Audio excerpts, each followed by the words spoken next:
Hi everybody, welcome back to Trav Bell's episode. If you don't know who Trav Bell is, well you should, because he's the world-renowned bucket list guy. Bucket list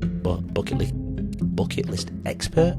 Anyway, welcome back to Leading Our Own Way here on YouTube. Today's episode with Trav, we dive deep into the power of vulnerability and authenticity. Trav opens up about his personal battle with depression and the unexpected turning points, I should say, that reshaped his entire perspective on what it means to truly live.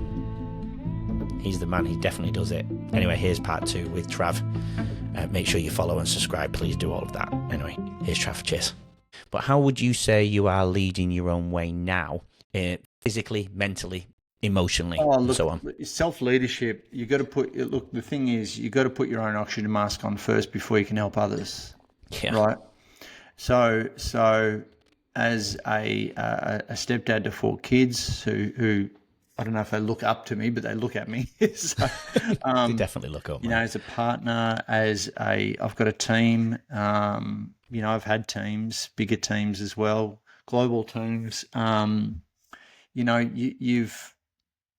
Self-leadership is everything. It's how you show up. It's how you're living in integrity, how you're not full of shit, and especially from stage. Like one of the biggest things for me, probably what I'm known for, is just if I say something, I'm doing it.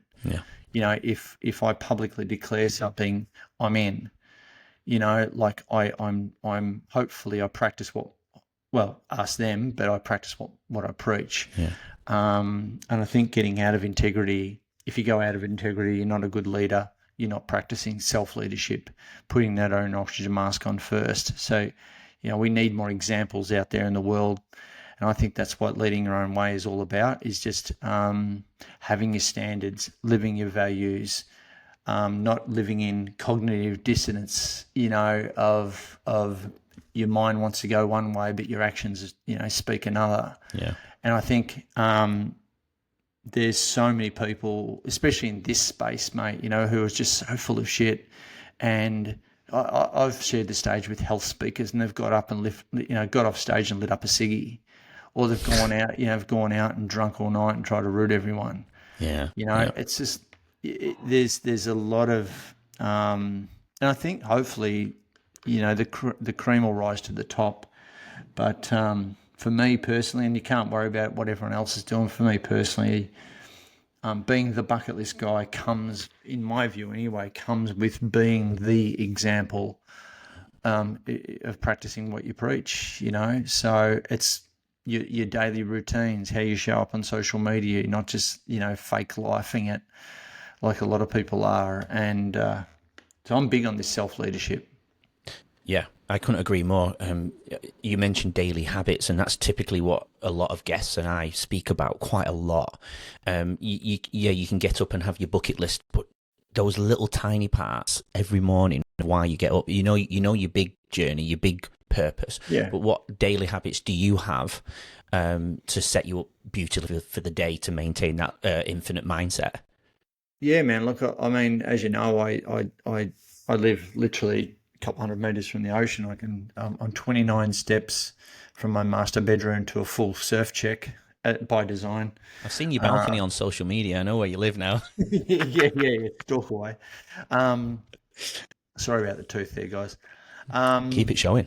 But no, if I don't ride in the morning, if I don't ride in the morning, I'm surfing in the morning, and gym every single night as well. Got to do it. I grew up in the gym industry, so I know, the importance of doing that. Now my 2 younger boys who've just turned 18, they've got the habit as well. So we're a fit family, which is awesome. And again, going back to your question, that probably wouldn't have happened if I wasn't doing it.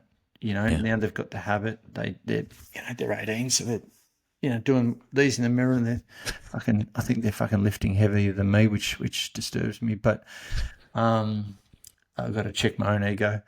But at the end of the day,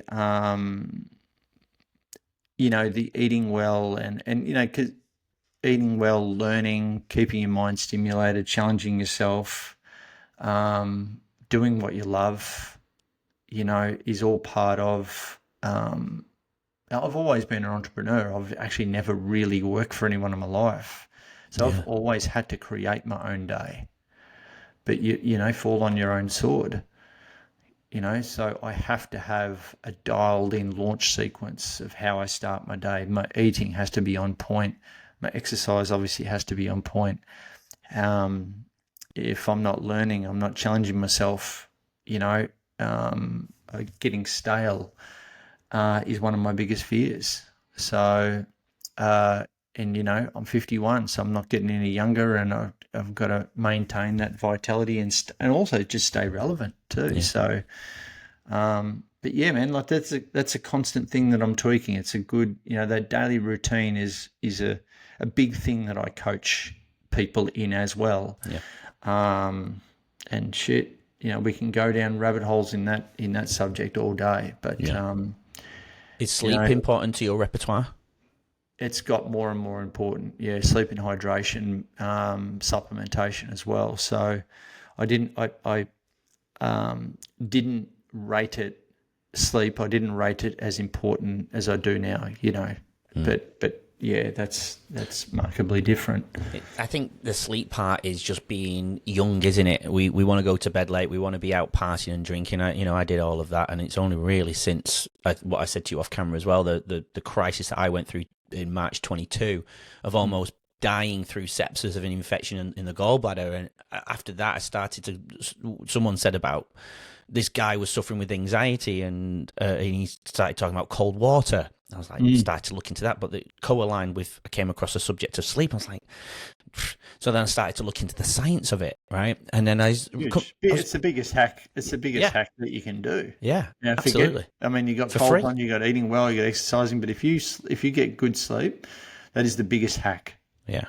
I started to set up routines for sleep, and I became a bit too obsessed where I was tracking it every night and getting deflated that I wasn't entering deep sleep as long as I wanted. So I had to pull back off of that. But I think when I actually pulled back off it, I actually slept better. You know what I mean? Yeah. But yeah, so you're right. We could go into a rabbit hole, and I think that would be a whole other podcast going into those sections. And I know we don't probably have time for that. But in terms of your nutrition, have you ever had people go, "Oh, you've got to live.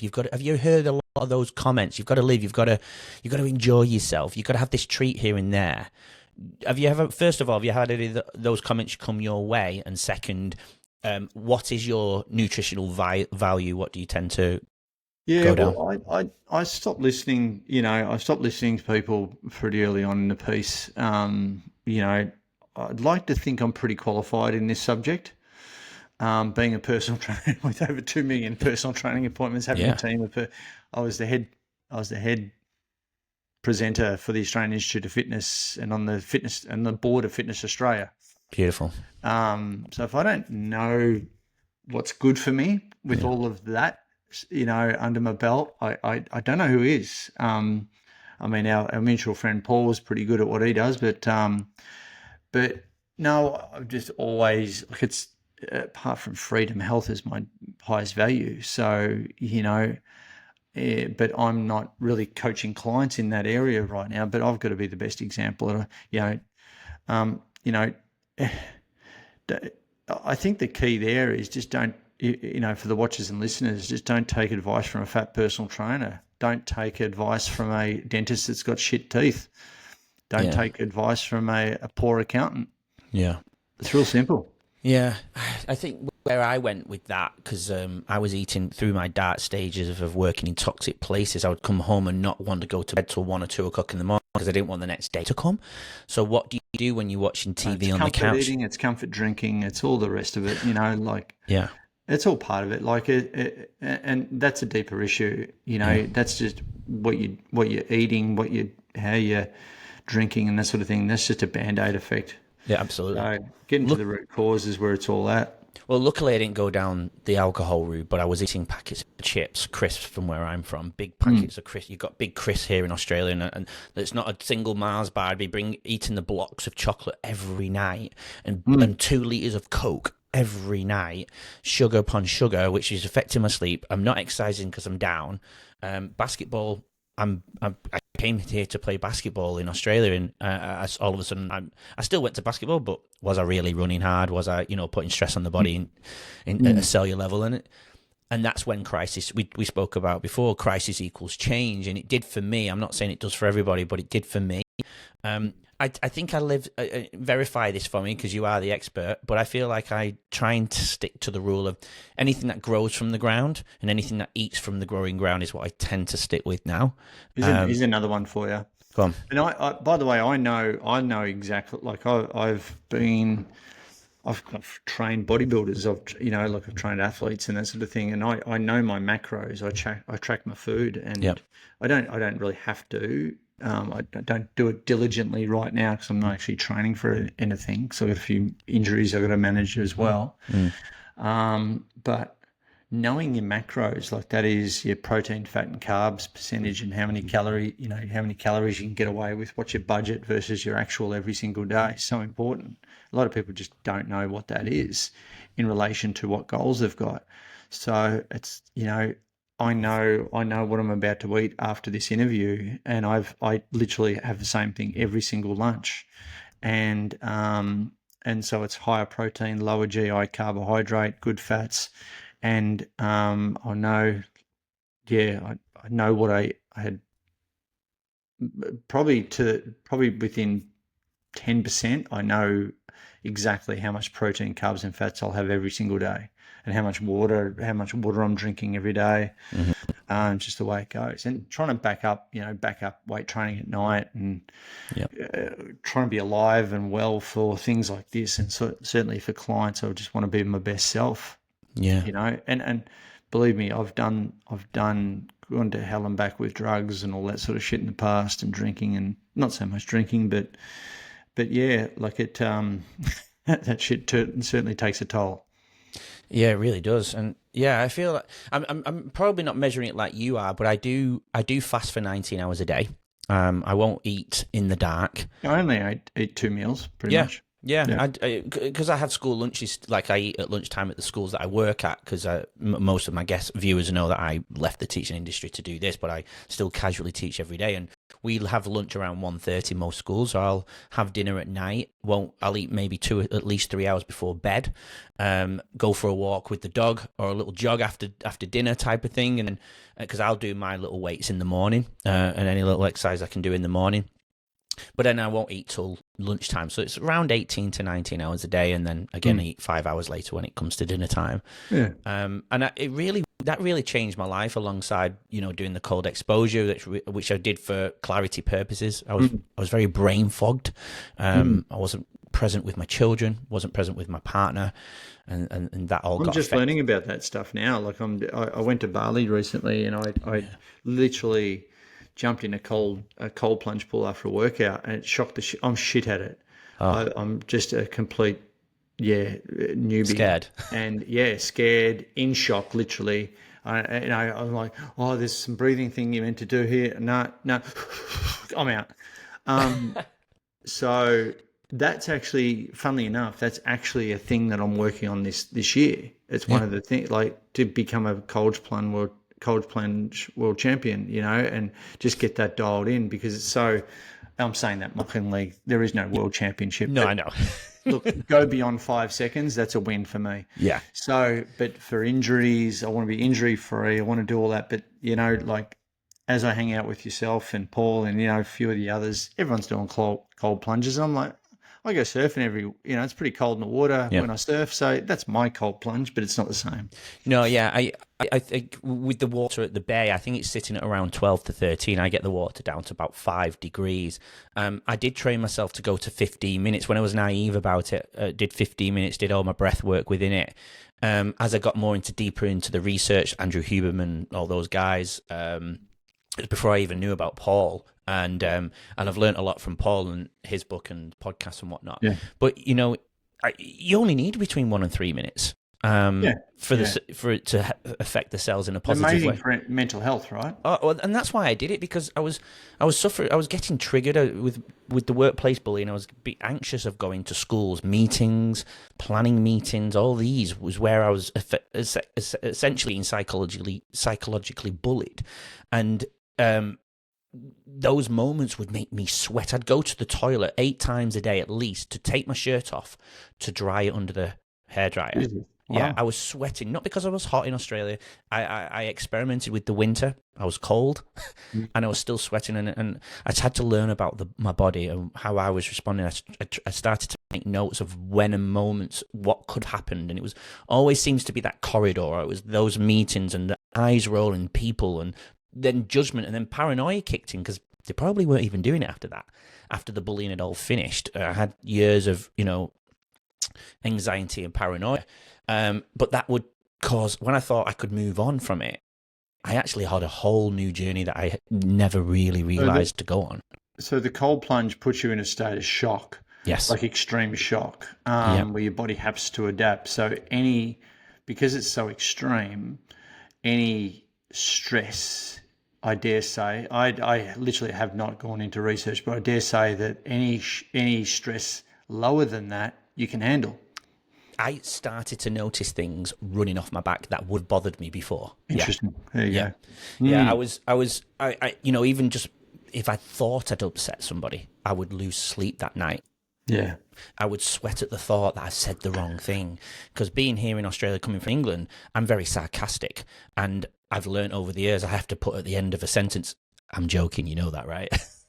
No, I've got to learn that art because I'm, 90% of the stuff that I say is sarcasm, I think. But, I haven't been smiling lately, so I think people have been taking it literally. The sarcasm doesn't really work in America when I speak over there. So No, it doesn't. no, it's I found. Do you think it works here though? Yeah, no. You got to, as a speaker here in Australia, and I've done gigs over in London, over in England and throughout all, the UK. Where else? I've got some gigs in Canada coming up too. Oh, cool. But if you self-deprecate, that's a good move. Yeah. So it's kind of a form of sarcasm. You're paying yourself out, So when I was 40, and if you look at my TED talk, I had a mohawk. Now that was my fuck you 40 haircut. I got it when I turned 40. I was going to bring that up. Yeah. I always wanted one, so I went, no, fuck it. I'm 40, and I got it done. And as I guess, won't say alpha male, but I'm in, good nick, and I, and got, maybe if I don't smile, I could look intimidating. That's maybe bullshit, but like you gotta tall poppy yourself. Yeah. Self-deprecation certainly does that. And so I used to pay out on my mohawk. I pay out on my tooth, like I pay on, and everyone's like, oh no, you're cool. You're cool. And that just decreases I guess, especially when you're on a podium and you come out, and I have this film clip before I go out. It's, a bit wanky, to be honest. But you're making everybody feel safe, aren't you, when you do that? Yeah. And you got to decrease that. And there's some speakers, as you know, there's some people who come out and literally think they are Superman. But if you go, you know what, then that's why I say, I'm the world's, people go, oh, the world's bucket, world's number one bucket. Yeah, but I called myself that. Yeah. And then like, oh, he's cool. He's having a crack at himself, and sometimes I let it run, especially in America. Oh my God, the world's number one. Yep. Join us tomorrow to hear more from today's incredible guests and learn valuable insights to help you lead your own way. Don't forget to subscribe. We'll see you then.